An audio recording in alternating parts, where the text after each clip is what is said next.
Tatlong bagyo sa loob at labas ng Philippine Area of Responsibility ang humahatak sa habagat. Una ang bagyong Goring na nakalabas na sa PAR. Ang bagyong Hana na nasa loob ng ating boundary at huling namataan 1,035 kilometers silangan ng extreme northern Luzon. Ayon sa Pag-asa, mababa ang tsansa nitong maglandfall at posibleng lumabas na sa PAR sa Sabado. Bukod dyan, may isa pang bagyo sa labas ng PAR na may international name na Kirogi. Pahilaga ang galaw nito at mababa ang tsansang tumbukin ng ating bansa. Pagpapatuloy ang pagulan dahil sa trough ng bagyong Hana at habagat na hinahatak ng tatlong bagyo.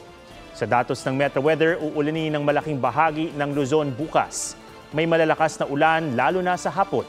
Posible ring ulanin ng ilang bahagi ng Visayas at Mindanao. Sa Metro Manila, mataas muli ang tsansa ng ulan.